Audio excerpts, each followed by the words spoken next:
Get ready to ramble. Good evening, friends. Welcome to Ramblings of a Middle-Aged Card Collector, where we explore the stories, journeys, and the creative paths in the hobby that we love. Tonight, on episode 25, Collecting the Moving Image, the art between the frames. We're diving into the side of animation history that a lot of collectors are curious about, but don't always fully understand. Original animation cells and used production art. Our guest is a passionate voice in the animation art space and a collector who truly understands the history behind the frames. Please welcome to the show, Brandan Underwood. Thank you for having me on again. I swear that intro, I'm just about to run right through the wall, man. Love it. Let's go.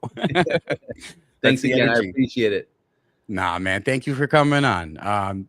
You're the first returning guest. I figured that you needed your own spotlight. Your collection that you're curating is incredible. Thank you.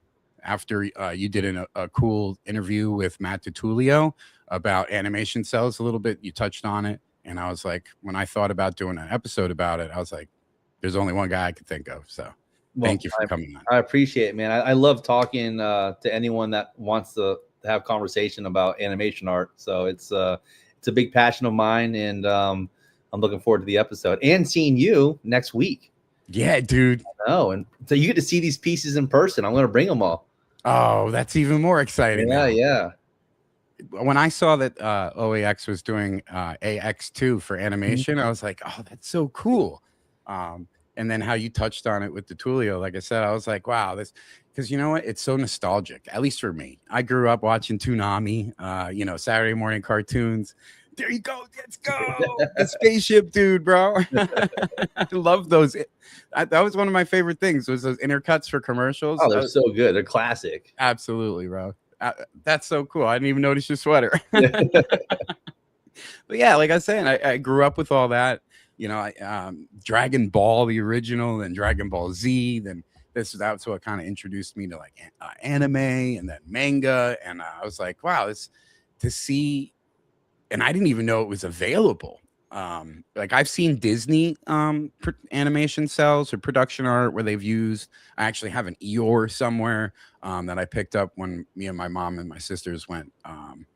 What was it, 2000? We went to Disney and I got an Eeyore animation cell, and it's really cool just to be able to know that was used in part of the process for an episode or whatever they used it for.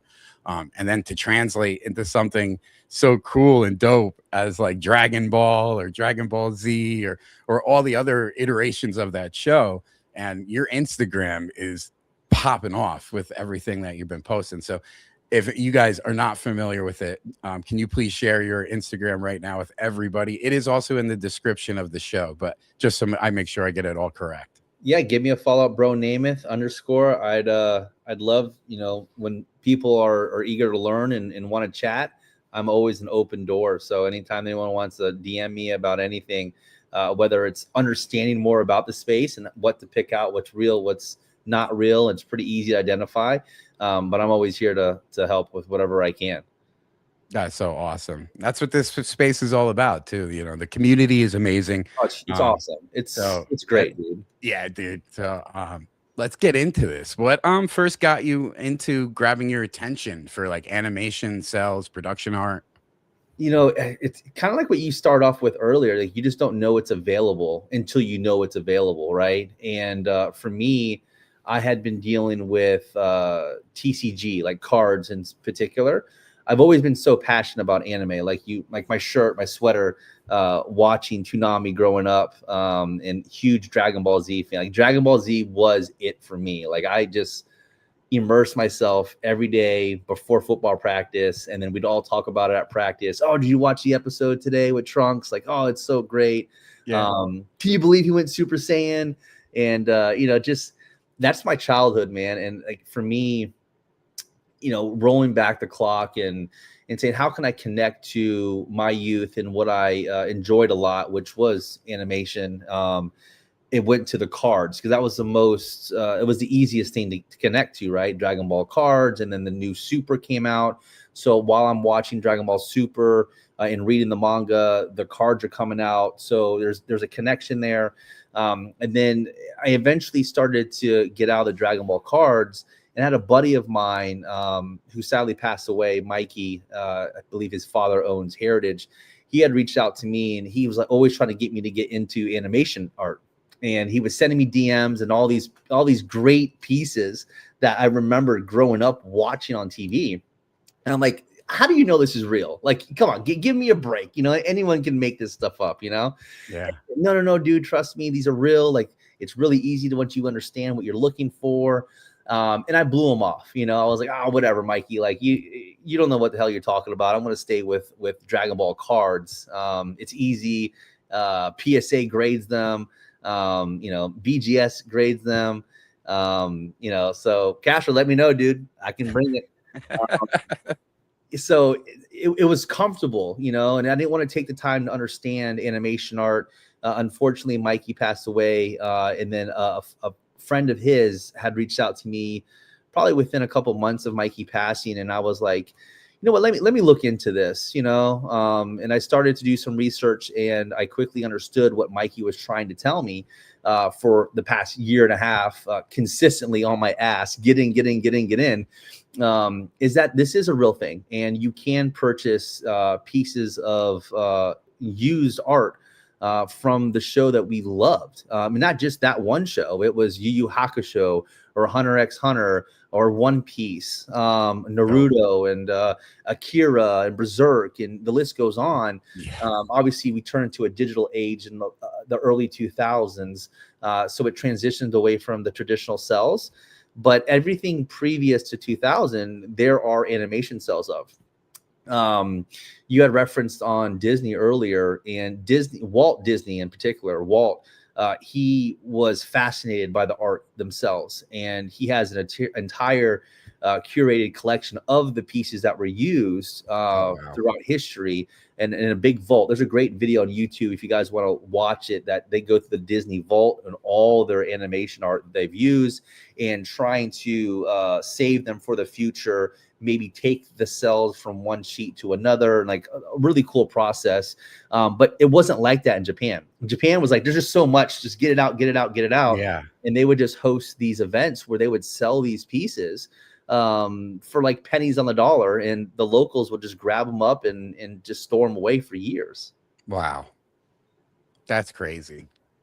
I'm sure there's so many out there still that are just, dude, it's incredible, but also it's a different type of collector where they just hide everything. They're very hermit-like. They don't have social media, a lot of the older collectors, similar to like the comic book art. But I think comic book art, a lot of them are now becoming more in the front line. They want to show off their pieces that they have, whereas the animation art, they're still hiding most of it. What someone has once told me is that Japan only allows what they want to leave Japan, right? So they keep all the best stuff over there, and those collectors, and we just get lucky to get the crumbs that come around. Yeah. Wow. There's so many good shows from when I was a kid that I was introduced by, Toonami, that I would love to see specific cells, because there's specific scenes you can think of or characters in the show. There's so many ways you could curate that, and I'm just, thanks to you, this is what really brought it out to me. I was like, what is going on right now? I didn't know that was out there. I didn't know you can get that. And tell me, we're going to go deep into this, but while we're on it fresh, tell me the difference between a background with just the background, because they do like the character and then there's a cell for a background piece, and sometimes they come together or not. Like, how does that work? Yeah, so you'd have there's different process right before you get to the cell itself. So here, let me pull some. I'll show you out. It's easier just to show you. Love it. So they would always have a rough draft drawing in the beginning process, and then off that rough draft they would form a doga. So this here would be a doga. This is the Gohan Pan sketch here. So you'll see all the line work that's in the piece, right? Yeah. And what they would do is they would take this and then they would take the cell, and the cell would be clear, and it would go right on top of this, and then they would trace off the Xerox lines on it, and then someone would hand paint on the opposite side to be able to get the final result, which would be this. Wow. So you would have this lays on top. They would then transfer, and then they would paint from the back side of it. But you can see there's a background that I had to pull off. But yeah, they always paint from the back side, and then it would come through on the front like this. But this is the beginning phase, and this goes over top. So you'll always, in essence, have a sketch that goes along with the cell itself, and it's very time consuming, right? Because there's so many stages and steps that goes into it that you can see how much passion is behind these pieces and the time that it takes. You know, now we're in this world of digital, and everything's just so fast. And you know, the studios are like, produce the next episode, and these animators are crunched up against time, and they're just rushing through it. And sometimes you can see the inconsistencies or issues, and now they're using CGI and some other things. This is such a lost art form, and it's starting to come back. You know, Disney's saying that they're going to start coming back around with hand done animation art. You just can't replace it. You know, it's very difficult. So let me show you a background. Now the backgrounds would be hand painted, and then they would use the backgrounds sometimes for many scenes and many frames. So finding a background is difficult. Finding a background that is untouched or not messed with is equally as difficult. So this one here is gorgeous. It's very hard to find a background that isn't like trimmed or cut, because they would they would cut the backgrounds often to put into bags when they would go to sell them. Oh, wow. This background here, you can see how big it is. Oh, dude. Just a gorgeous hand-painted Namek background. That is gorgeous. Really, really rare to find something like this. You could see how the paint comes down, because typically they would cut it up in here to make it a little bit smaller. But this is an oversized, gorgeous background. You can see the backside of it. And the reason why I bought this piece is just because, to me, it had a lot of depth into it. You could just see the layering. Oh yeah, I mean, look how far away the hills are in the background. It's beautiful. Yeah, this was a gorgeous piece. Really hard to find an untouched, not messed with background.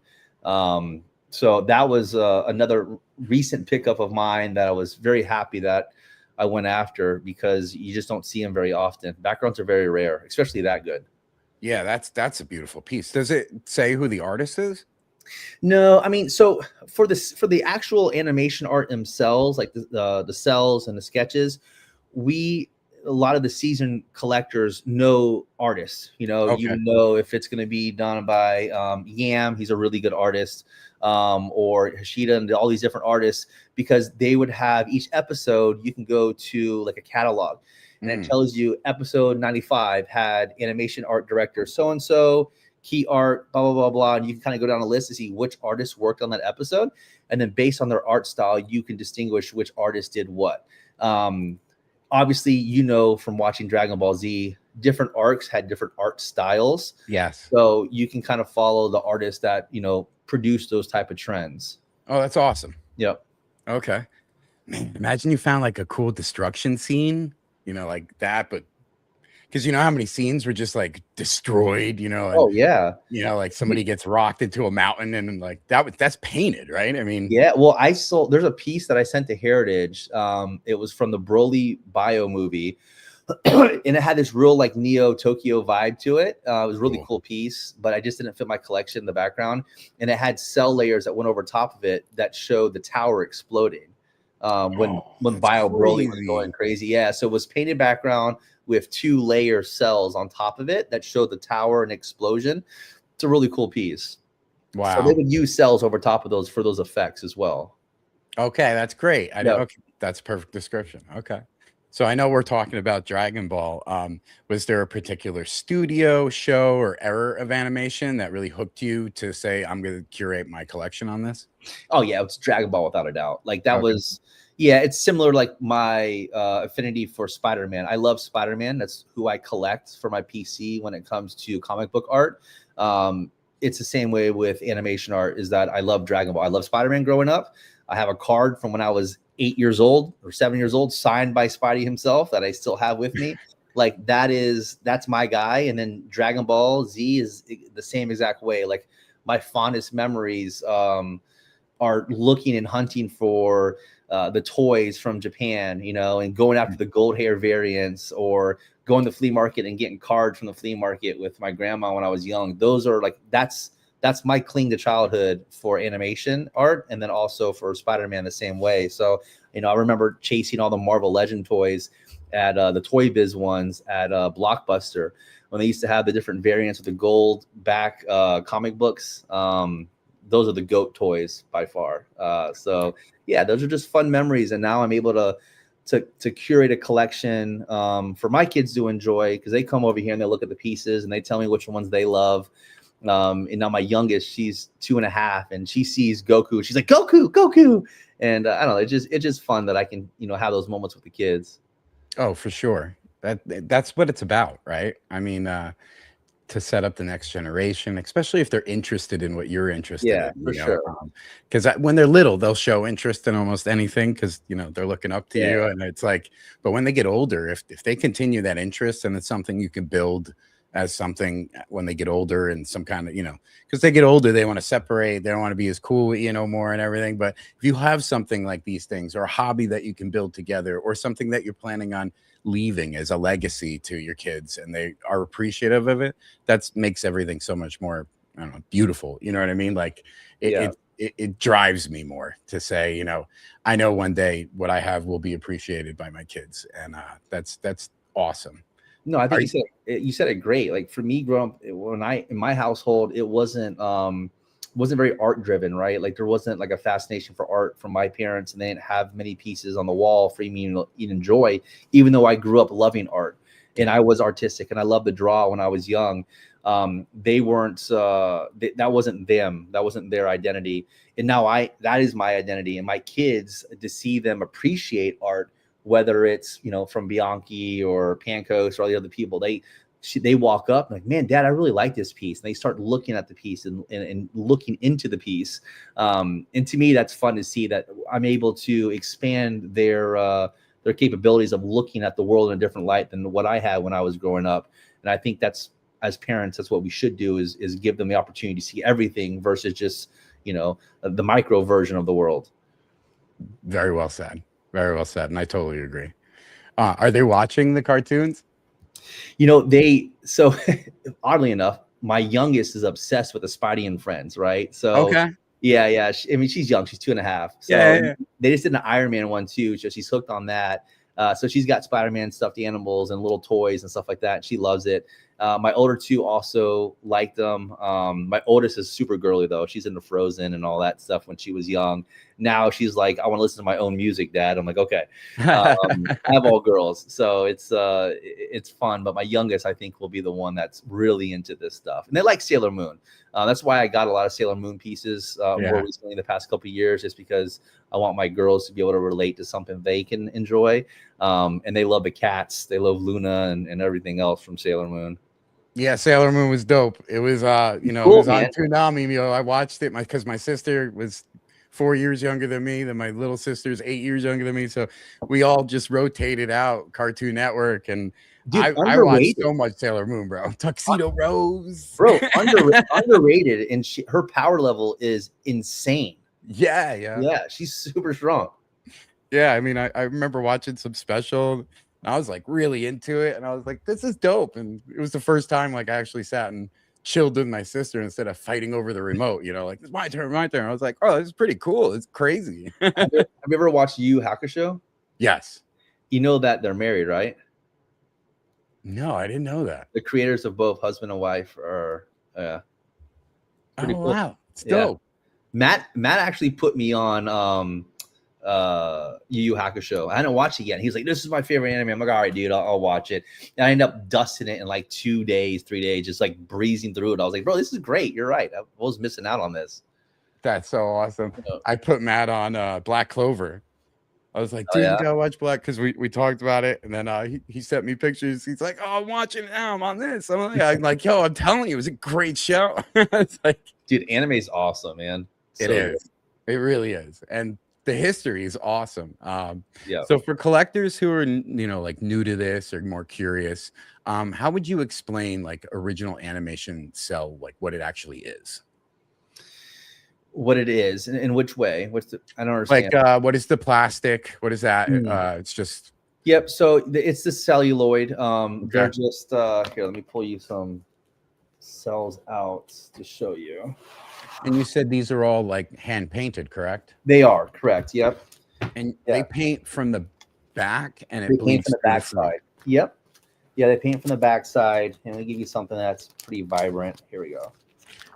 So do these artists like paint in a reversed style? Like they have to think about their shades and lighting before. They do. So that's Wow. why on those dogas they have all the instructions as well for like the shading.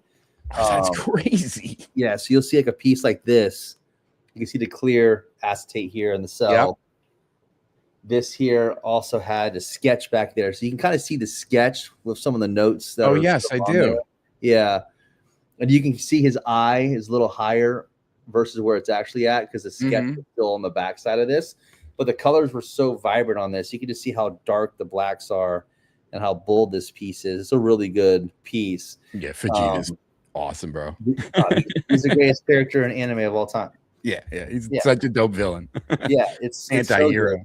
So here, I'll show you another piece. So, unfortunately, a lot of pieces over time, well, from the studio, they would be trimmed. Like I mentioned to you earlier, some of the pieces they would have to fit inside of the bags that Toy would put them into. And now you would have pieces that are they're called pans, right? So it's a panoramic shot. So it would go one big sheet, and then the camera would pan down or pan up or pan side to side to kind of give you that look where someone's menacing. They're just staring there, and they go from their feet all the way up to their head, and it give you that perception that they're larger than life, right? Yeah. Classic. So this piece here, this was a pan, but you can see where it was cut right by his legs. Oh, I do. Yep. Yeah, because the original would probably go down to here with his legs. Wow. But this piece here, irregardless if it was trimmed or not, because it has the aura layer with it, so it is a 2-layer cell. You can see the back side here. How this has no paint. Oh, okay. So what the second layer is the power set, like the power going on. Okay, I get it. I get it. Not something I would pull off, but you can see here like the different layers. Cool. Yep. Super Saiyan, bro. Oh, this is a classic. This is a classic look. This is Toonami, right? Like growing up, like this is what we were watching, and we're like, oh man, like, and like to now own a piece like that, it's like, it's incredible. It's nuts. It's a very, very crazy thing. Here, I'll show you this one. I just got this one in today. I like to make sure that I pull them away from the backgrounds to try to save them from being stuck forever. I'm sure that's a process. Scary process. This is a really good one. Oh, bro, that is dope. Yeah, the colors are great on this, man. Just the Kamehameha with the blue highlight to the white, just really good. That is really cool. Yeah, this is. Yeah, I mean they're just awesome, and to be. Oh, and actually, I'll show you a Yu Yu Hakusho piece, since I just seem like I'm a fanboy in all of Dragon Ball. I am, but. At least give you a little diversity here. And this piece will be good to show you because I believe it's in multiple sheet pieces, and I don't think it's stuck. Let me see here. Okay, cool. So this piece is Yusuke doing the spirit line, right? That's cool. Now it's multiple layers though. So this piece has a mouth layer. Okay. So they could change him talking. Yep. So it would change his expression of his mouth. Yep. Mm-hmm. And that one's unstuck. And I believe there's one more, and it may be his eyes, so that his eyes are looking a different direction, or just closed eye cell before. You see? Yeah. Oh wow. So they would use that base and then they would have a different mouth and a different eyes to go along with that base. So that That's base in crazy. itself is the main piece, and then they would have different structure for the eyes of the mouth that would give you that motion when he was grunting or firing off the shot, whatever that he may have been doing in that pose. It's insane how much work goes into Oh my putting gosh, in the old school cartoons and everything. It's dude, wild. it's incredible. So like here, I'll show you. Here is a Doga. And the Dogas, like I said to you earlier, are what they work off of for the Cels. Okay. So it's their And- sketch. Yep, it's their sketch. And you'll Preliminary see art. Yep. So you'll see that it's missing the face, right? Okay. And that's because there's another sheet that's going to have the different eye layer and the mouth layer, but this one here is the concentrated layer for the hair and for the body outline. Oh, I get it. Okay. So And it's also like fade out. Yep. wow. There's so many steps and process to it. So like you start to kind of pull back the layers, and you soon realize like, wow, there is a lot of material, whether it's cells or paper in general. How can a studio keep all of this? And where the heck would you keep all of this? Yeah. It's a mass abundance of it. So what they would do is they would recycle by selling some of it, to the locals through their toy studios. They didn't think anything of it. They didn't think it would be this. That's for sure. Yeah. No. I don't think anyone thought that this would be what it is. A cultural phenomenon that is years later rivals Marvel and DC. And Disney, and in some cases, collectively, you put them all together, it smashes them. Yeah. I mean, it's a untapped market. I mean, if we're really going to go into it, I mean, it needs to be found. It needs to be come out of these hidden collections or attics they're in, or and I'm sure they're going to come out slowly or surely. I mean, I'm seeing you find everything. I've been keeping an eye out on a lot of stuff lately. I've been finding a lot of cool stuff. I just need to get past February, and then I'll start having a little more money in my pocket. Man. I feel like, and I don't give investment advice. That's not my thing. And I collect what I like, and I always like the challenges of finding and curating collections. That's really what I love. But I see this as where comic art was 5 years ago, before it blew up, really. I think that this is starting to get to that point, and I think more people are realizing it's a thing. I do believe that when we go to OAX next week, there's a few really good vendors that are going to be there. I saw a few of them were in the chat earlier. I think they're going to blow a lot of people's minds by having some of the stuff on display that they have. I know that I'll have my binder showing some stuff off, and I do think that it will be something that people are going to ask a lot of questions when they see it. Oh yeah. I mean, I could already see it's going to pique a lot of interest.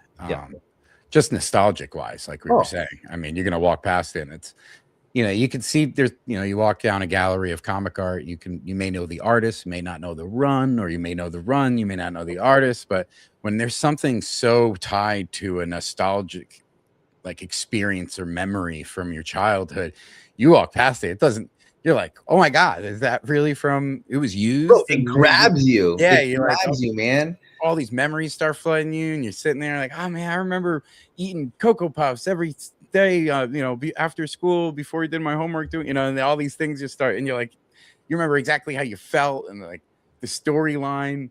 I mean, I could have done with all the narration, right? Yeah. Well, dude, it was funny. The other day I'm on Instagram, and I see that Simone DeMio posted Street Shark Cell. I'm like, dude, I love Street Sharks. Street Sharks was the shit when I was young. Like that, they're all like roided out sharks in the sewer going crazy. Like, dude, like that was me. Like I was that kid that wanted to run through a wall with my, when I was young. The Kool-Aid man. Yeah, seriously. So I like reached out to Matt. I was like, Matt, this is so sick. Now here I am looking up Street Shark Cels on like eBay and like other places, because it grabs you. And, like, yeah, it's hilarious, man. I can't wait to see DeMio and be like, yo, that was a sick Street Shark Cell. Remember, it's so funny when I think of Street Sharks. Vin Diesel did the commercial for that. I That's know, so crazy. I know. You had the voice though, dude. Like those sharks were all like, yo, You know, like I always love the crazy mutation stuff, right? I mean, oh that was so heavily involved in our generation. You had Toxic Avenger, you had Street Sharks, you had all these animals that were just, morphed, it was so yeah. cool. Well, yeah, the Animorph books were crazy. You remember those? Yeah, There's a collector on Instagram that I recently started following. Now he's piqued my interest because I loved Goosebumps growing up, and he collects original art from Goosebumps. And I'm like, shit, dude, I would love to get a Goosebumps cover art. That would be sick. You just start realizing that there's opportunity to acquire pieces that you would have never thought there was an opportunity to. Yeah. And then all it takes is for you to realize it's a thing, and then it's a snowball effect. You're like, okay, well, now that I know it's a thing, I have to go out and look for it. Like I have to find it. And that's what makes collecting fun, is chasing the pieces and communicating with people that are already existing in that space that you haven't met before, and creating new friendships and new bonds and communication lines around the world to try to find and unearth pieces. It's so much fun. You're like Nicolas Cage and, trying to rob a treasure and run around. It's hilarious. That's so funny. Yeah, right. You're breaking new grounds. You're like the Indiana Jones out here, Yeah, trying to find awesome, these dude. pieces, which is dope. Crazy finds. So we have what? Animation cells. There's production drawings, which I forgot the word again. Say it again. Drogu. There's a two-step phase. The original is going to be like a rough drawing called a Ganga. And then you're going to have a Doga, which are the tight sketches that the cells are based off of. Got it. Okay. And then we have backgrounds. We got the painted backgrounds. I mean, I can keep going. We've got, I collect a lot of animation stuff. I'll show you some pieces. So we also have something that I've been passionate about the past 3 years or so, are original voice actor scripts that were used in the production of the anime. And I just found it, again, fascinating that something like that could still be around, right? Yeah. This here is an original production used voice actor script that would be handed out to the voice actors to read off of during their film sessions. This is, I have never seen, and I've been chasing for about 3 to 4 years, voice actor scripts. This is from Berserk. This is episode 22. What? And I'll show you. So, like, this is what I just love, dude. Like, look at this. Look at all the edits and notes inside of here that are hand done by the staff, whether it's editing the lines or the timing in the script. Finding pieces like this is that Nick Cage moment. You're like, oh shit, like I just found something that is so cool, that no one else has ever seen or had before. Like, yeah, what are the odds of me owning something like this, or even being able to do it? It blows my mind that there's a world that I'm able to do that. And yeah, like, it's crazy. It's like, this is it's a like Dragon a piece Ball. of history. It is. Yeah. And then you start reading these, and you soon realize that some of these were owned and held by voice actors, like this one here. Like, look at all the edits on that. Wow. Yeah, and you start realizing, okay, well, this is potentially from this voice actor or this voice actor. So, like, all the ones that I have that have hand done edits and notes, I keep like that. I keep raw. And my buddy and I had been working for a while to try to get the voice actor scripts to be graded by CGC. Okay. And we finally did. And they present so clean. Wow. Inside a slab. Let me see if I can kind of get you. Yeah. But if you went the other way. Yeah, this would be like a first exclusive, is getting these graded by CGC. Now, I understand people go, oh, well, you can't read it. Like, I get it. Like, I understand that. But we're in a world where most of the collectors love their books graded, right? Or at least authenticated. Yeah. Yeah. Well, that's the thing, is to have them authenticated was a big thing. The grades, to me, they're great. They don't mean all that much to me. But having them authenticated was really what I wanted to make sure to have, like a one-piece voice actor. Yeah, that one, bro. Yeah, this one's crazy. So, I mean, the grades I mean, you're talking about a Yeah. production use script, but the grade's a 9.8. This here was when Luffy got his first wanted poster in the series. So like just a dope, memorable episode, like a key Yeah. episode. You know, just having some like really, really cool pieces. Like, you know, like my kids love this one because obviously Sailor Moon. Oh yeah. Like a That's 9.8. insane. Like I try to keep my 9.8s because like when am I gonna come across a 9.8 again? It's just it's insane. And look how cute. You see the little chibi in the background? Yeah, that's great. Dude, these And scripts the are description awesome. on the top tells you exactly what episode it's It from. does. Yeah, they did a great job with this. You know, we worked with them for a little while to get this done right. You're the first person I've had a conversation with about these. You know, a lot of people have been asking about them. They even went as far to do this, which is really, really cool. So some of them I got signed and they did a signature series on them. Oh, wow. So this is signed by Vegeta's voice actor. This here, these were promo scripts that were released with Dragon Ball Z big DVD box set in the early 90s, like I want to say 94. They're really rare, but they're not production use. They're like a promo script, but they still go through everything as far as the same lines that you would see on the other ones. Wow. But they made sure to distinguish what it was. You know, they put in there with the said include with the Dragon Ball Z CD big box set. And then obviously the authentication with the signature on there too. So that's so cool. Yeah, man. It's just cool way to preserve these pieces, get them authenticated, and add them to the collection. You know, and just the whole world of animation art. There's just so many layers that go into it. Whether it's the animation art itself, it's the storyboards where it really originates from. Obviously, it goes from manga, and I'll show you that now. So it goes from manga to the storyboard. The storyboard process, this is another thing I've been passionate about for the past 3-4 years, is trying to find storyboards.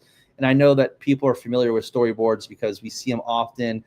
Disney did a lot of storyboards, right? And they do them for anime. So like this would be episode, let me see what episode this is, 743. This is One Piece. Oh my gosh. And this was the production used storyboard. Like, look, it tells me if I have this, I shouldn't have this, I'll go to jail. That's crazy. Yeah. And then I was trying to find you some good pages here. How many pages is that? It's a full episode. So they're all very, very detailed. There are some really good pages here. I just want to find you one that has a lot of writing on it because they do have a lot of writing on them. Now, is this like making you want to learn how to read Japanese? Well, I always do the Google Translate. So like, you'll see, of course, like the orange writing there, edits. Oh, it's so cool, dude. And like you see that sheen that happens off of the ink.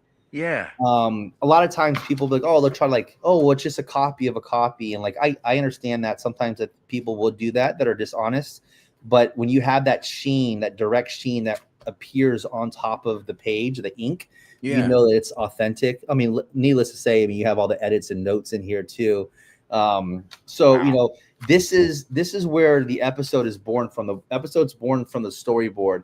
The storyboard is born off of the manga, right? So the editors and producers, they sit down, they say, okay, what are we going to do for episode 743? And they're going to reference the manga, and they're going to put all this together. They're going to have a storyboard artist there that they're going to draft everything out with the producer, and they'll have 2 or 3 copies. There'll be a hand-drawn copy that I believe that the studios do keep, and then there'll be a copy like this where they'll do their edits and their notes.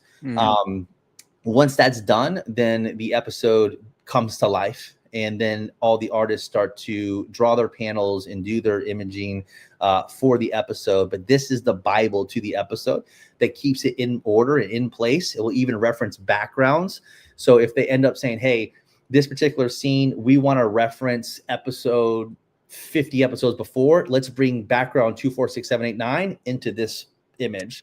So they'll even reference, there's so many cool Easter eggs, and to be able to understand and learn more about the episode from the storyboard, it's really fascinating as someone that is passionate about it. It's really cool to see. Yeah, it's really cool to see on screen. So I can only imagine what it's like flipping through it. You know what I mean? It's not. I just have so many. I don't know, dude. This is like my thing, you know. Like I love this stuff, bro. Like it's like I got Hunter x Hunter. I'll show you this one. This one's really cool. You like Hunter x Hunter?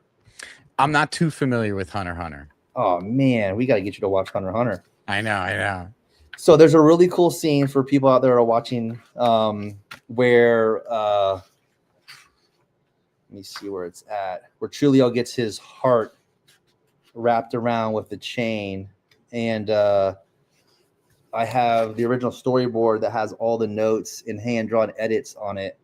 It's a really impactful scene in the anime, and I have like look at all the notes that are there. That's incredible. Oh, it's I shouldn't own this, you know. Like I look at this and I'm like, how do I own this? This guy in Florida owns this? Are you kidding me? With all those notes and details, like this is a key episode. Yeah, for sure. How the hell do I own this? You know, and I sit back and I'm like, this is crazy, and you know, it's that's what makes it fun. Like these are all key moments, man. This is, so if you're watching this, you know Hunter x Hunter, you know how important this episode was, and I have the storyboard from that episode with all the hand done edits and notes, and it's fascinating. That's insane. It really is. I mean, I love the whole process from the storyboard to everything. I mean, that's so cool. Now, like, whose art is that on this in the storyboard? Is that like the artist for the main show? So like if you had the Berserk storyboard, is that like the OG no art, or are these just like those guys like Akira and all of them, like once they did their manga, like they step away, you know, they don't like supervise the anime whatsoever. I think I read somewhere the other day where Akira's never even watched his anime. I don't know how truthful that is, but no, so you have a storyboard artist that's in charge of this. So like each episode has its own cast or directors of like who's working on that episode. You'll have key animators, you'll have key editors, you'll have storyboard artists, and you can go to the episode and figure out all that information and know exactly who did what on which episode. Very cool. I'm sure that's such a key help. You know, it's a blast. Like, you know, there's so many layers of hidden treasures when you get into this space. Like you could find so many different things, and you'll forever eternally be hunting, because you're always like, oh, I want an episode from this director or this artist, or a piece from this artist in this era, and I want to find a storyboard that had edits and drafts with it, and it can continue to evolve and snowball. Very cool. So when you're like grabbing these, are you going for character recognition, or is it more important like the quality of the drawing, or vice versa? When it comes to animation art, it's certainly, I want an image that's very striking. I like to collect portrait frames. Some people like action shots. Or pans, just because pans are much more difficult to find. Striking image. I want eye contact that comes off the cell to the viewer, because to me that's the most impactful. When I remember watching anime, some of the most iconic times and images or scenes are when the character's looking right at you through the screen. You could feel the emotion, you can feel the power. So I gravitate towards the portrait shots that emphasize those moments. Awesome. That's really cool. Yeah, because like how would you curate? So like that's perfect. You're focusing on something and not just everything. Because well, shit, you can get lost in the sauce. Yeah, right? I try to focus on like shoulder up frames. Okay, more specific. So like bus. Yeah, exactly. Yeah, nice. So are you finding that there's a specific studio or error that's harder to find when you're coming across these? Yeah, I mean, Dragon Ball is harder to find because collectors hoard them. I don't think it's because of the quantity situation. It's because people just don't let them go. Berserk is not an easy find. So sure. Berserk is one of those things that you can find. You just got to buy it, you know, especially their backgrounds. Berserk's backgrounds it's still on my list this year to acquire a Berserk background that I like for my collection, as well as an Akira background. Like those are two backgrounds that I'm going to try to find. Akira is not an easy one to find either, just because it's a movie, right? There's only so many cuts. You got to think about it from episodes, like how many episodes something had, and was it pre digital, so there'll be more available of it. Another really difficult one, believe it or not, is like Pokemon, because Pokemon is like One Piece. They were towards the late 90s, and then they transitioned into digital. So there's not a ton of cells out there of them. So Pokemon and One Piece don't have a ton of cells. They do have some Gengas and drawings and things like that. But those two are probably the more prominent IPs where the cells are just not readily available. Got it. Which makes sense. Yeah. We got a question. Are you going to OAX? Yeah. Yep. Absolutely. I live in Tampa, so OAX for me is a quick drive, about an hour and a half or so. Look, I went last year and it was a blast, and there was just no way that I wasn't going this year, especially with the event and how much bigger it's gone and grown. And, you know, Kashra and Matt and Tatiana, the whole team is just, they put a lot of work and effort into this to be something very special. And I think as you come along for the ride, it's going to continue to be that much more of a greater event as years go by. Totally agree. It's the event I'll be going to every year with the best of my ability. So that's where I'll be. Looking forward to seeing you and everyone else in 1 week. So I know, dude. It's right around the corner, man. It's coming quick. It's coming, bro. It's coming so fast. And then we got another question from Jim. How long have you been collecting cells?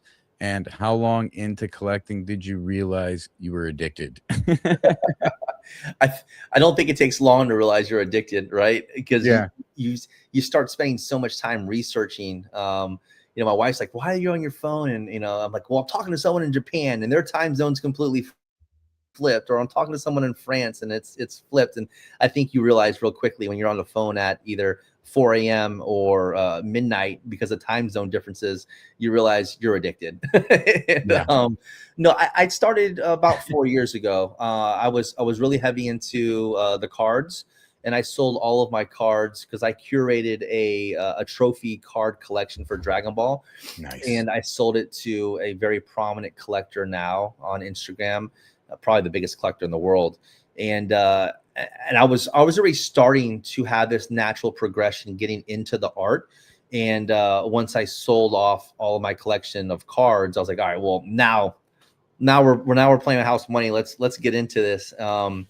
And I haven't looked back, man. It's just it's been a curating phase, because, you know, you have to get your feet underneath of you, and to do so, you're gonna make some mistakes in your first purchases, and you're going to understand the space because of those purchases, and build connections and build relationships.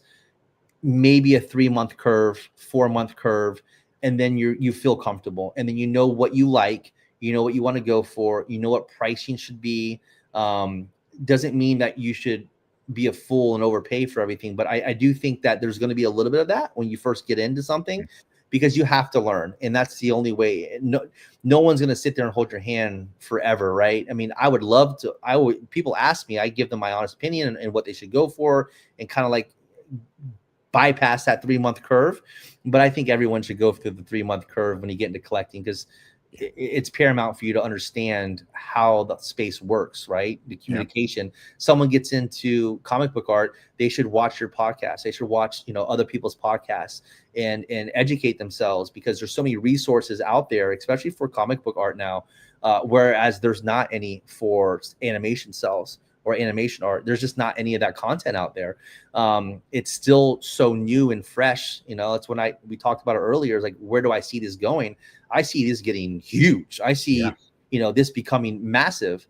You know, there was a recent episode, an anime on Jujutsu Kaisen, that I want to say that it was like a 30-second, 40-second frames that were all done by hand.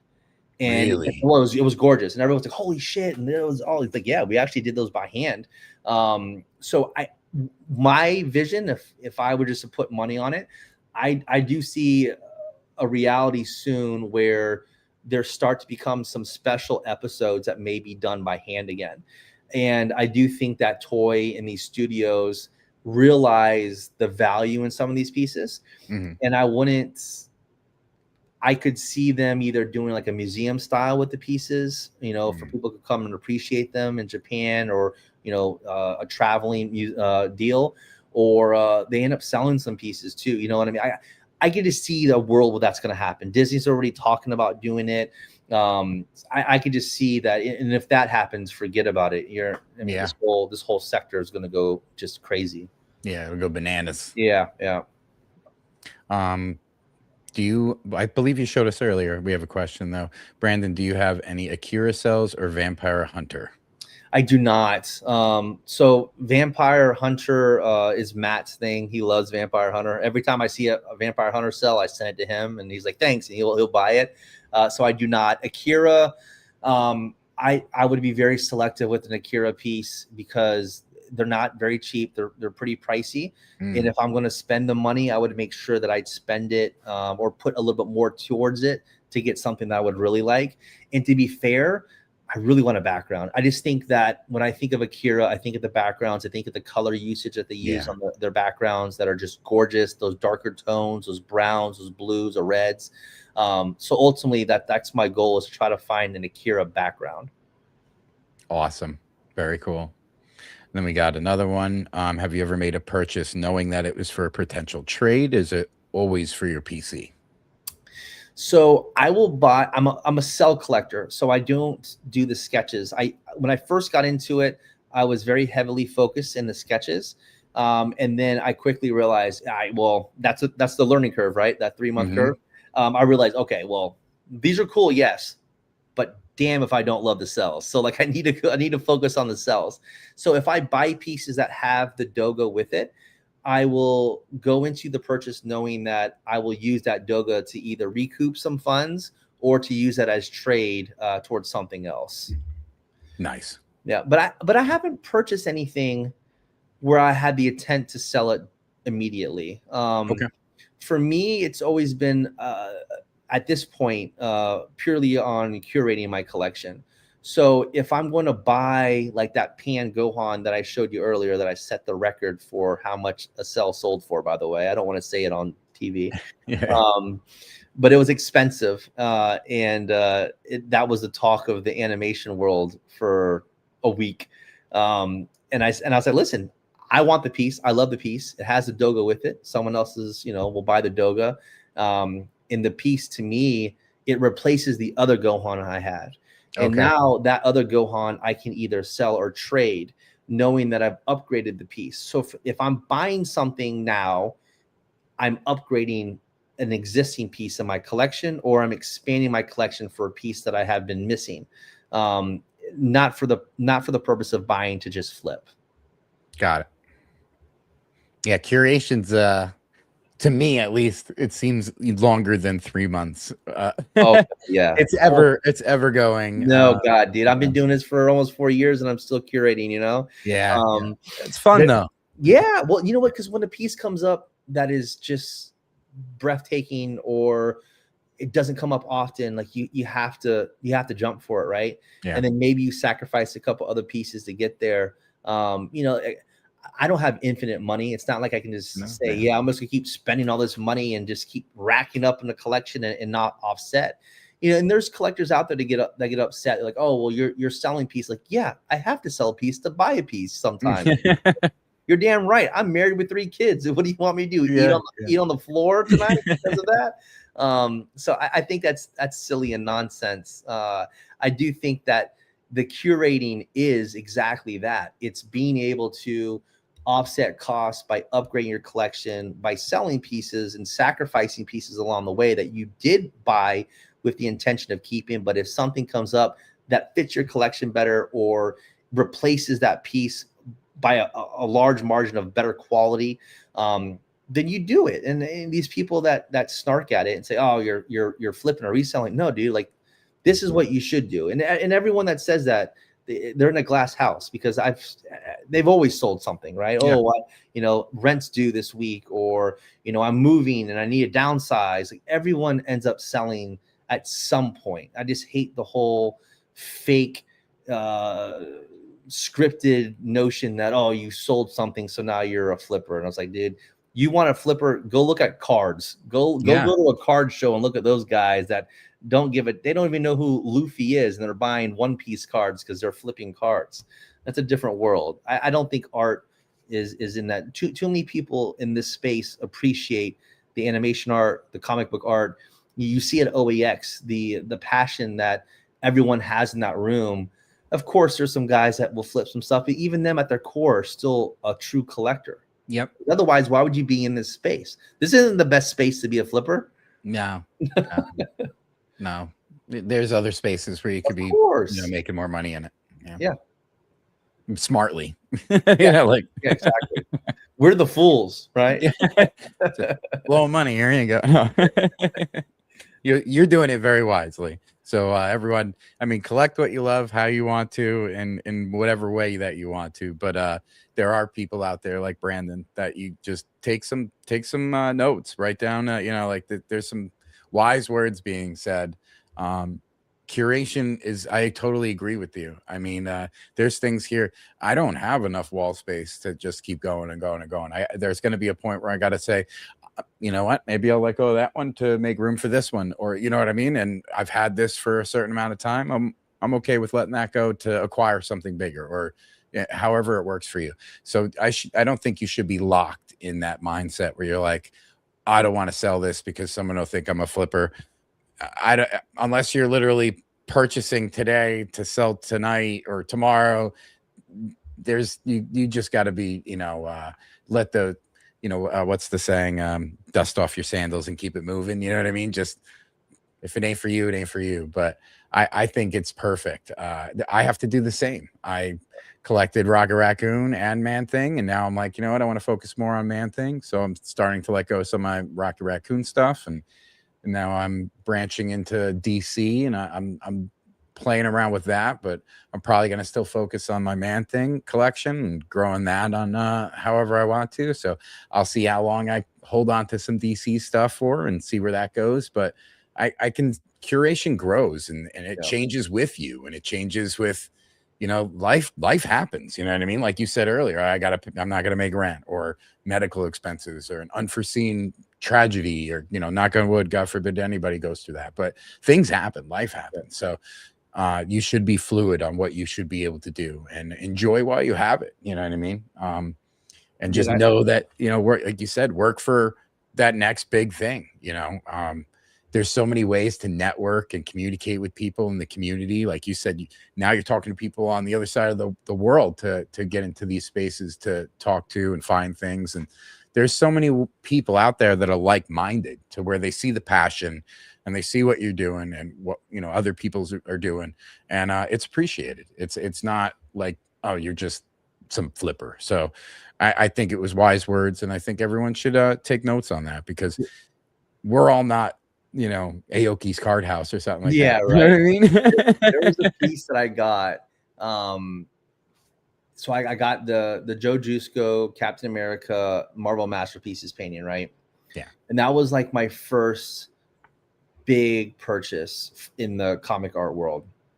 And this was, I want to say, a year ago or so. And when I purchased the piece, I love the piece. The piece is gorgeous. It's framed. It's still up here. And as I continued to get more into comic book art, I realized that I wanted to focus on Spider-Man in particular. I wanted to have some diversity, but among particular artists, like Bianchi, for instance. That's my guy, and I have some pieces from him, diversification wise. But I realized that, like, while I love the Jusko, it doesn't fit my collection direction. So instead of being that flipper, right, I reached out to someone, because in art, you have a lineup of people that are interested in a particular piece, because you have the only example. Yeah. So you will have a list of people that ask, hey, listen, if you ever want to sell this piece, please let me know. I would love to have an opportunity, right? And I think that's important in the space, is to give those people, the true people that want to collect it, an opportunity. So I don't go and say, hey, look, you know what? I'm going to put it on eBay and let the highest bid win. Money bag shekels over here. So I reached out to someone who is a huge collector for Cap. And I was like, look, dude, do you want this? He's like, hell yeah. And I was like, well, look, I'd rather go to you than anyone else because you're a true collector. And I know that this piece belongs in your collection. It doesn't belong anywhere else. Not, you know, and I've known him for a little bit on social media. And I, you know, I was like, look, dude, here, I want you to have it. And I don't need the money now. Do a payment plan, 6 months, whatever we agreed to, and just pay me off monthly. And when you're done, I'll ship you the piece and it's all yours. And it works for him. It works for me. I'm able to relocate those funds into another piece that I want to get to. And it gives a piece the deserved home that it belongs to, not just to some schmuck or asshole who's going to flip it down the road, you know? Yeah. That's important to me. I try to That is repurpose pieces too, to people that actually will appreciate them. Yeah, that's awesome. That's extra legwork that's definitely appreciated. You know what I mean? Because I've had that situation happen to me, to where someone reached out and I may not have been able to do it now, but in that same conversation, I said, okay, well, think of me sometime down the road, or you know what I mean? So that's important, man. Yeah. I mean, pieces belong in the right home, you know, especially if you have this gravitational pull to it into your collection. You know, I mean, shit, people have helped me out along the way, you know, like I haven't gotten here just because, you know, I bought everything like on a whim. Like there's been pieces where someone's like, hey, I'll hold this for you. And, you know, you can pay it off over the next month or two. And I try to get it paid off as quickly as possible.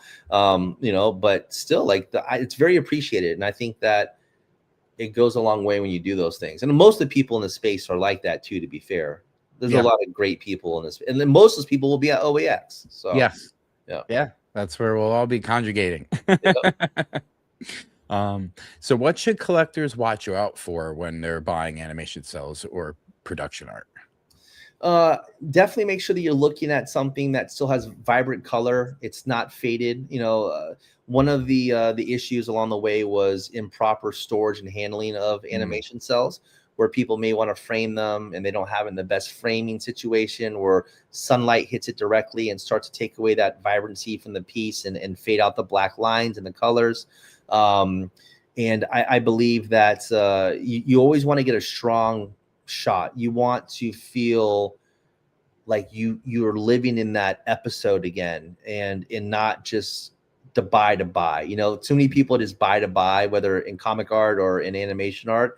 I think it's worth not jumping at the first deal, but buying something that you feel like you're watching the episode again.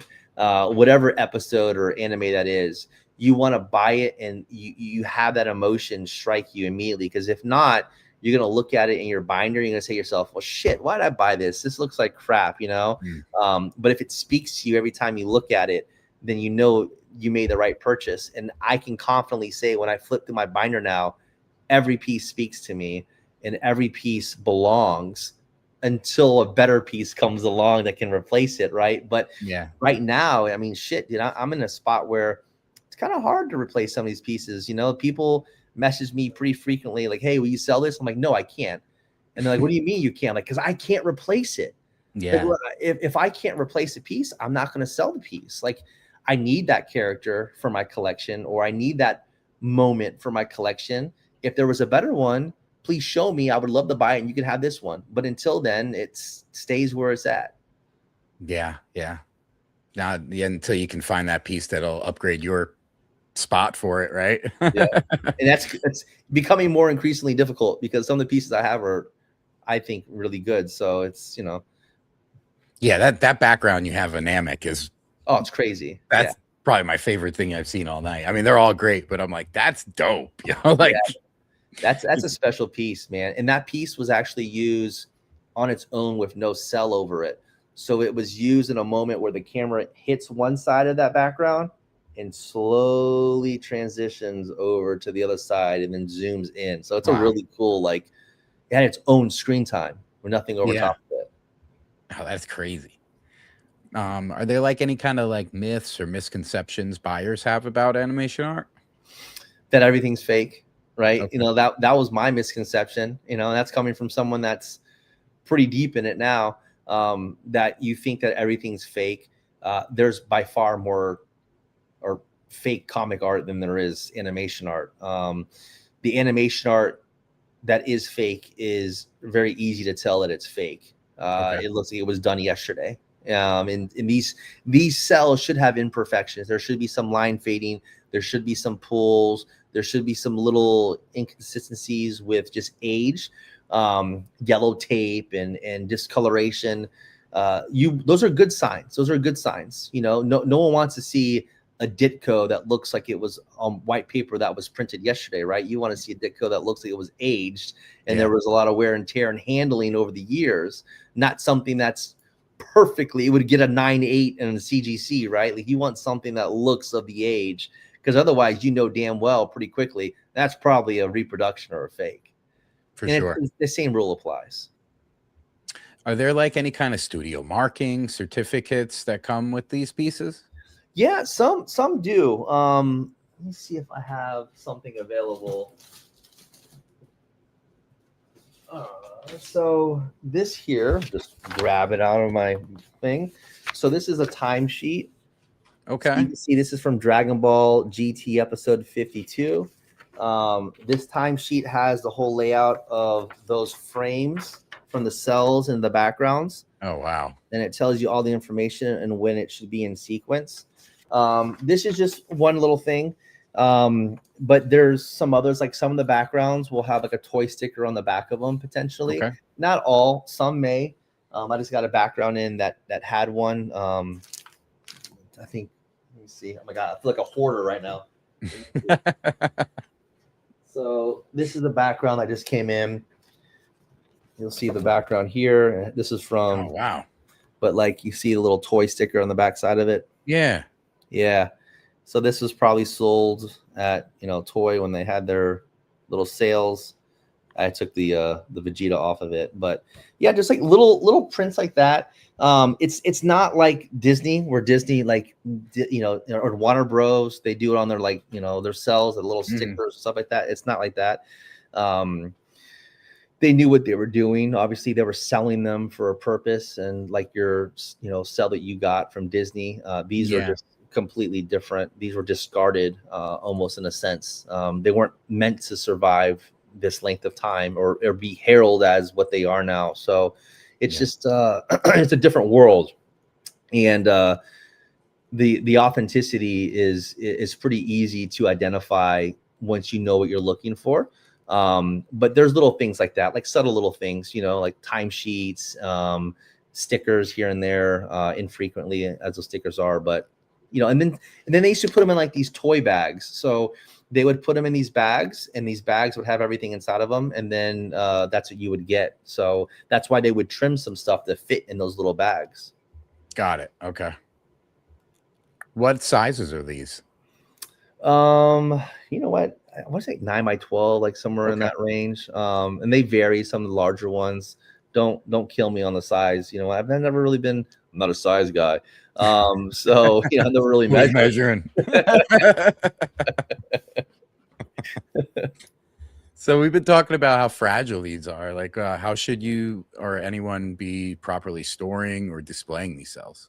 So if you can't hear in the background, I have a dehumidifier. I live in the state of Florida. So my art area has a dehumidifier going 24/7 just to kind of keep it stabilized.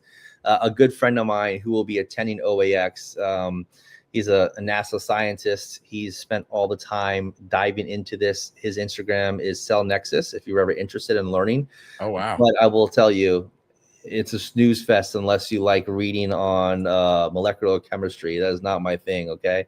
But he has done extensive research and studies, and he'll be bringing some really cool stuff to OAX.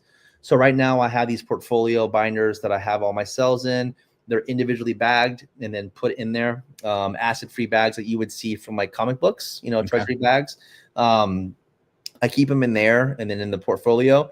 But he has developed something really special he's going to bring to OAX. Oh, wow. To help for preservation and storage for animation cells. He hasn't necessarily told me yet, but he will be bringing some, and he's like, I'll give you one of them when I see you at OAX. So I'm looking forward to seeing what he has but it's going to be revolutionary for preservation and keeping of the pieces. Oh, that's great. He has, bro. You should see his place. He's got like, he's a full on chemist. He's got all this going on, all these experiments all throughout his house. I'm like, how does your wife even allow you to do this, dude? There's just shit everywhere. And he's like, well, I'm gonna do this. And I'm like, yeah, I don't doubt it. You're a NASA scientist, so yeah. Jimmy Neutron in his garage. Dude, seriously, it's crazy. He has all these acid strip tests everywhere, and hooked up to all these different apps and reading temperature gauges all throughout the day, just to like reaching out to all these different companies for all the. It's nuts. It's crazy. Wow. Is he gonna have a booth, or he's just No, gonna be a guest? He's just rolling up, man. Yeah, all he's right. just rolling up. But obviously, like all the animation art guys are going to be in the same group, I think. Yep. And they're gonna rock the socks off, man. They're excited. They're playing some cool stuff for it. Wow, that's really cool. I'm super interested in that and very excited to see it, because that's dope. It's gonna be sick, dude. I don't think there's gonna be as much heat in the same room since Toy was producing these pieces, because there's gonna be some really cool pieces there. I'm sure. I'm very excited. I see a lot of people in the chat are excited as well. So that's dope. How would you be framing your pieces? So I don't, man. I frame my comic art. The Cels I don't, but again, my buddy has developed a frame that they can go in confidently, and that's something that he's going to offer on his site for people to confidently frame their animation cells without having to worry about the issues that may come from doing so, without the education or understanding how to do it correctly. So, he's going to do a lot of different things, I think, for the space that are going to really do or translate well for people that are novices that want to be able to frame these pieces that don't otherwise know, Yeah. Wow. So I guess you're preferring like an archival storage or in your portfolio. Yeah, exactly. Yeah. It's to me, plus I just love all the comic art that I have, and I love seeing these pieces. They're so vibrant. Not to say the cells aren't vibrant, but like, I mean, dude, it's kind of hard to like not love some of these pieces. Yeah. I don't know, dude. Like that's my thing. I like putting these on the wall, and then my cells are my cells and in their own little space. No, that's dope. It's such an incredible wall. Thanks. It's a small wall right now. I got pieces all over the place. Is there like a holy grail cell or production piece that you're chasing? Yes. He has ignored my offer for 8 months now, and I email him once every 2 weeks. It's the father-son Kamehameha, Goku and Gohan against Cell. Okay.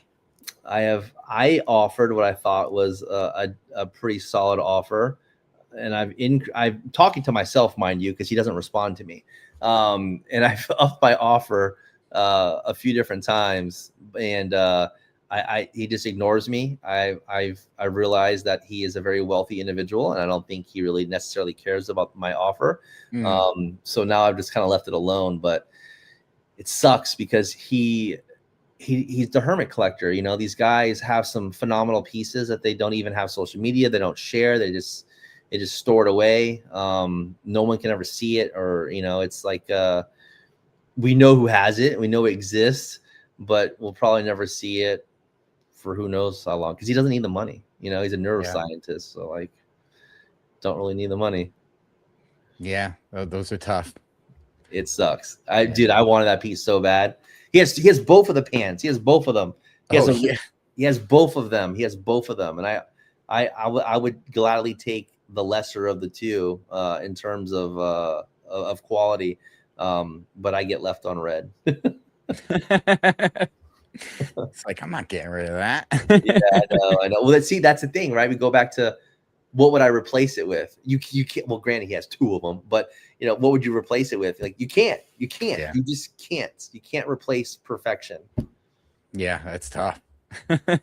That's a great scene too, man. So now that things are mostly digital, I know we touched on this before. How do you see the future of traditional coming back in the animation art collecting space?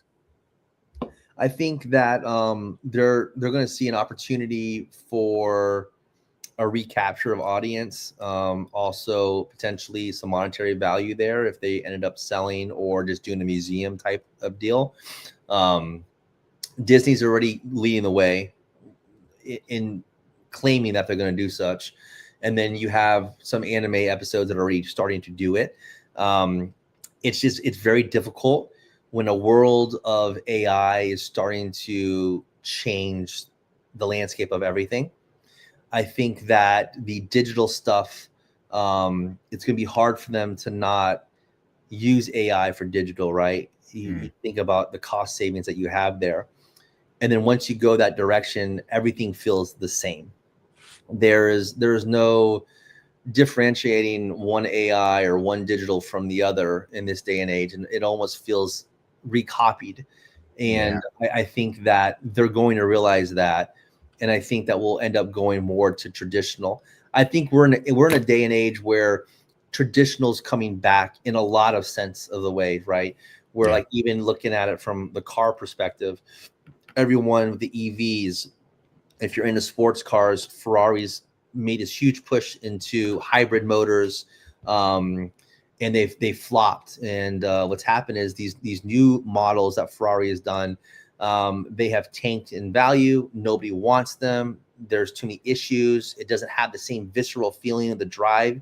So now the old Ferrari models, single clutch Ferrari models, have now gone up. Naturally aspirated engines have gone up in value. So I think we're having this transition from, we were hit so quickly with so much new tech, whether it's EVs or digital or AI, that we're going to see a walk back, I feel, where people want to see or go back in time and relive those moments one way or another. And I think that companies are seeing that, and they're going to start to appeal to those people again. Very well said. Yeah, I mean, as we move further into this digital, closer to AI, as Chat was saying, boo AI, but I think everyone's going to want more of a personal touch to it, some kind of human interaction. So that traditional is going to mean more as we get further into this wildness of digital and AI madness. I know I would love to see the texture on a piece of painting, when I look at it versus something, a digital creation. And like you said before, it is almost like stealing, because it's not creating its own thing. It's amassing, all these different images and sentences and ideas, and then it's mashing them all together to give you something. So it's a weird situation. So as I'm getting older, I definitely want more of a human touch on everything. So traditionals, it's why I buy painted comic art. It's why I buy painted comic art, because I feel such an emotion when I look at these pieces, knowing that from start to finish that artist handled that piece the entire way. Yeah, I mean, look at your favorite artist. He Max it, spits on it, elbow drops. Yeah, exactly. Are you kidding me? Listen, dude, Bianchi doesn't know it, but I'm taking these pieces to a lab, and I'm going to extract his DNA and just clone him down the road, and I'll just have him forever. I can just draw for me now. It's the lotion. It's hilarious. But I don't know, man. I just get sick of it. There was this recent AI that just came out, I think that China just released. And what people have done is so the Dragon Ball Super series, the manga stopped, I think in 2018, and they're about to bring it back. But we've had all this time, and there's some really, really, really good written arcs in there that I can't wait to see animated. Well, people are taking the manga chapters and they're uploading the chapters to this new AI, and the AI is creating the anime off of the manga chapters in the scripts. Oh. And I'm seeing this AI rendition of this anime episode, and Matt, I can't even kid you. It looks like I'm watching Crunchyroll. I bet. It's because everything is it's all digital now. Yeah. So what is the hell is the difference from AI doing the digital or someone else doing the digital. Yep. It's still digital, and there's Yep. computer components to it, and everything else, and AI. And I'm just like, oh, dude, this sucks. You know, like it's ruining it because now it's brought it to life in a sense. And I don't know. Yeah. I don't like the direction of it, man. I think it's gonna make animation art, hand done pieces, become that much more desirable, similar to like the old Ferraris. Yeah, agreed. Yeah, that's 100%. So for anyone new, like coming in or wants to like get into collecting animation art, what advice would you give to them? Take it slow. Reach out to seasoned collectors on social media. Go after what you like, whatever you're passionate about. Let it speak to you, just like I would say about comic book art. Let the piece speak to you. Try to focus on a character or where you want to fall into as far as what you like. Take the time, ask questions, watch podcasts, reviews like we had just now. And don't be afraid to reach out.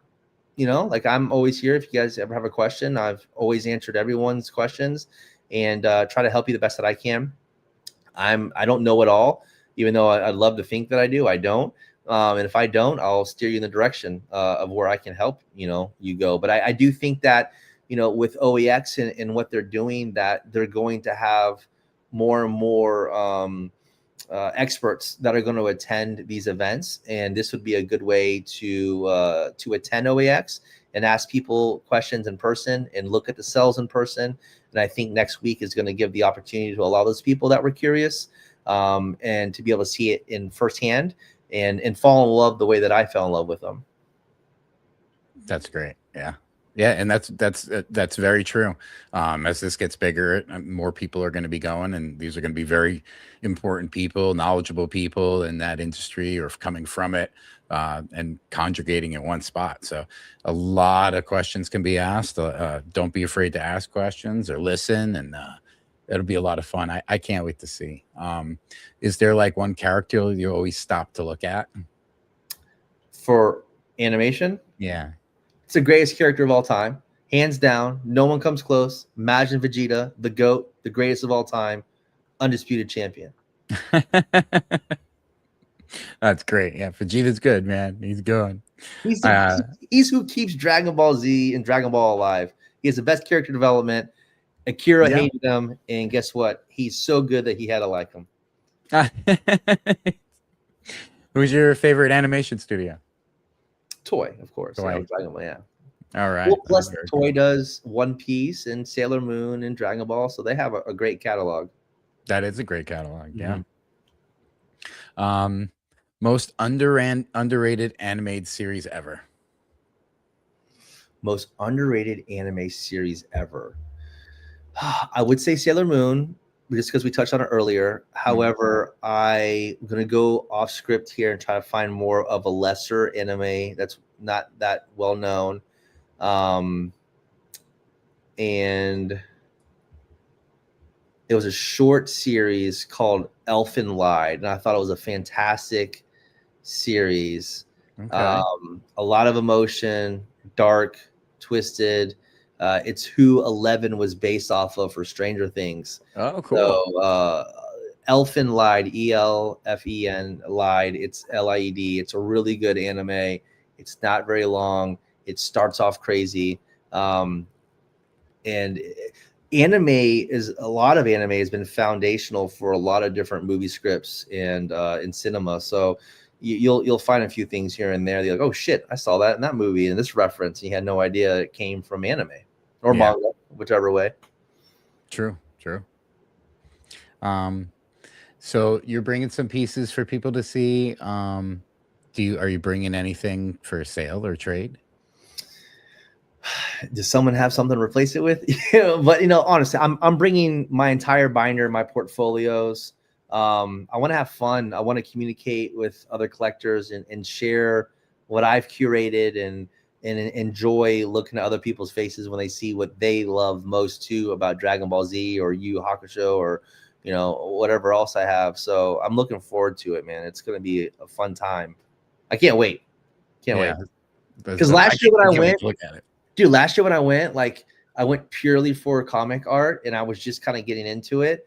And I didn't really know anyone. Like I knew Matt just because I had been buying for him for a couple times. And then I knew a couple other buddies that came down for the event that just knew from animation art, but we didn't bring our animation art really, you know, like we're just focused on comic art. And now I feel like I have a home to like bring my animation art and like share with people and talk to people, and more people are aware about it. So I'm looking forward to it for both comic and also this, the best of both worlds. So awesome. So for everybody, next week there won't be a episode of Ramblings of a Middle-Aged Card Collector. There'll be one the following week. I apologize. So yeah, no Ramblings of a Middle-Aged Card Collector next week because of OAX. But I will be doing a sketch live in person at the penthouse of CAX at OAX. That'll be Saturday at 8 p.m. and will be co-hosted with Matt Fuller, OCD Marvel Sketch Cards. That'll be a lot of fun. So it'll be artists versus collectors. Everyone, it's free to join, free to have fun. I'll be bringing blanks. Some artists are going to join. PJ said he'll hang out. Tony Perna said he'll be hanging out. Tim Collin he said he'll be hanging out. So it'll be a lot of fun. There'll be other artists. So if artists bring your own art supplies, I'll be trying to get some markers, colored pencils, and regular pencils for everybody to hang out. And then the following Thursday is Sketch Live February with the 5 artists for this month. So that'll be a lot of fun. There's still pre-show commissions available on the Discord. So make sure to reach out to there and to claim any. That'll be a lot of fun. And what other topics? I'll be very excited to see you and everyone at OAX. I'm bringing some stuff. I will have some sketch cards for sale. Curation, right? I got to afford some new things that I want to look forward to. Maybe get some floor commissions if possible. So where can people find you on your socials? I know you mentioned it before, but you got any other, like a website or socials? I know you got a CAF gallery. Yeah, I got a CAF gallery. I think it's Bro Namath on CAF gallery, and then Bro Namath on Instagram. And you can find me at OEX. I'll be rolling around. I think I'm probably gonna I have a Jets jersey that's number 12. It says Bro Namath on the back, so maybe I'll wear it one of the days so that people can see who I am and say, "Yo, what up? Show me your shit." And I'm like, "Oh, here you go. Look at it." There you go. That's a lot of fun. I'll be looking for you, bro. So final thought. What did you wish every collector understood about animation art? It's accessible. Awesome. Very well. Yeah. It seems more accessible than I thought it ever was. I didn't know this was out there anymore, you know. That's the barrier. That is really the barrier. Like once you break through that wall, it's you start looking for Street Sharks and you start looking at Rugrats and SpongeBob. Oh, man, Doug. Yeah, seriously, like it opens up a huge opportunity of like blowing your mind. Cat Dog, what? Yes, here it is. Cool. What? Oh man, Ren and Stimpy. Yeah, dude. See? Yeah. See, I would go hard for Ren and Stimpy. Yeah, now you start thinking yourself, oh shit. That's so dope. Well, Brandon, this was incredible deep dive into the animation history and collecting. Thank you so much for coming on and for educating us all on these awesome pieces that you have and the history that matters. I do appreciate you.